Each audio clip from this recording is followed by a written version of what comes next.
क्या हुआ जब प्रयागराज महाकुंभ की यात्रा के दौरान एक साधु को ट्रेन से जलील कर कर नीचे उतारा गया।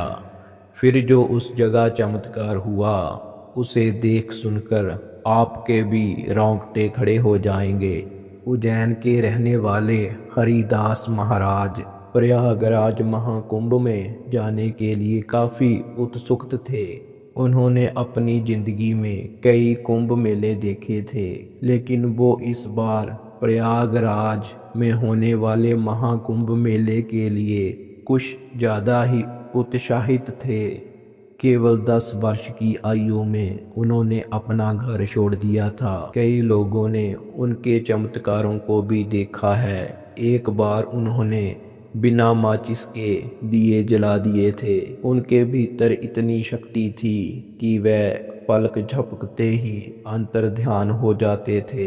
लेकिन जब बारी आई प्रयागराज महाकुंभ में जाने की, तो उन्होंने एक हफ्ते पहले ही तैयारी कर ली थी। वह प्रयागराज पैदल जाना चाहते थे, लेकिन उम्र दराज होने के कारण उनसे इतना ज़्यादा चल पाना संभव नहीं था, जिसकी वजह से उन्होंने ट्रेन में यात्रा करने के लिए सोचा। उज्जैन से सीधा प्रयागराज के लिए छपरा एक्सप्रेस हर रोज रात्रि 9 बजे चलती है, जिसमें वह बिना टिकट लिए ही चढ़ गए।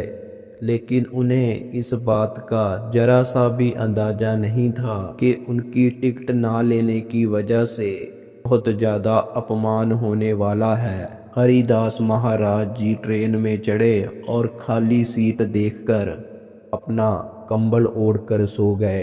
लेकिन सुबह 7 बजे जब दमोह स्टेशन आया, तो वहां से चढ़ा टीटी सबकी टिकट चेक करने लगा। एक एक कर कर ट्रेन के सभी यात्री उसे अपना टिकट दिखा रहे थे। तभी उसने सीट पर बैठे हुए हरिदास महाराज जी से कहा कि मुझे अपना टिकट दिखाइए। उन्होंने कहा, मेरे पास कोई टिकट नहीं है। ट्रेन का टीटी मुस्लिम धर्म का था, जो हिंदू साधु संतों से नफरत करता था। टीटी ने टिकट ना होने की वजह से साधु महाराज जी का अपमान करना शुरू कर दिया और जलील कर कर सबके सामने ट्रेन से नीचे उतार दिया। संत हरिदास महाराज चुपचाप ट्रेन से नीचे उतर गए और वह प्लेटफार्म पर ही बैठ गए और प्रभु की भक्ति में लीन हो गए। और फिर ऐसा चमत्कार हो गया जिसके बारे में कभी किसी ने सोचा भी नहीं था। दमोह स्टेशन पर ट्रेन का 4 मिनट का स्टॉप था, लेकिन जब दोबारा ट्रेन को आगे बढ़ाने की कोशिश की, तो ट्रेन आगे ही नहीं बढ़ रही थी। ट्रेन के ड्राइवर ने पूरी कोशिश की ट्रेन को आगे बढ़ाने की, लेकिन ट्रेन वहां से 1 इंच भी आगे नहीं बढ़ी। ऐसा लग रहा था जैसे किसी अदृश्य शक्ति ने ट्रेन के पहियों को पकड़ लिया हो। वहीं हरिदास महाराज जी प्लेटफार्म पर बैठे हुए अंतर्ध्यान हो चुके थे।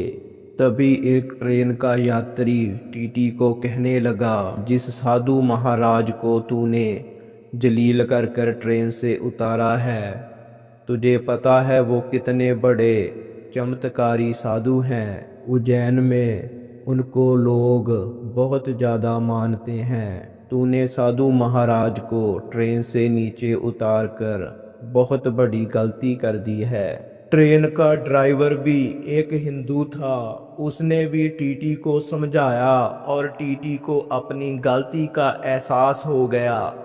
और अब टीटी भी समझ चुका था कि ये सभी परेशानियां साधु महाराज जी के अपमान की वजह से हो रही हैं। ट्रेन का टीटी और ड्राइवर कुछ और आदमियों के साथ साधु महाराज जी के पास गए, जहां पर वो अंतर्ध्यान होकर बैठे हुए थे। टीटी ने साधु महाराज जी के पैरों पर गिरकर माफ़ी मांगी और कहा, मुझसे बहुत बड़ी गलती हो गई है।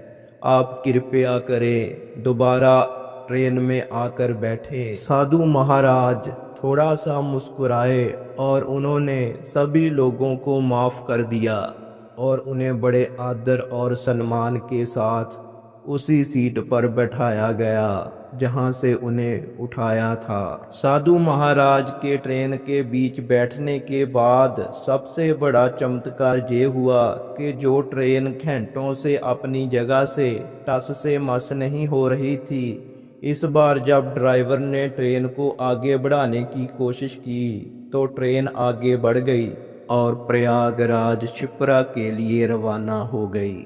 साधु महाराज जी के इस चमत्कार को देखकर सभी लोग बहुत हैरान थे। लोगों को समझ आ गया था कि साधु तो भगवान का ही रूप होते हैं।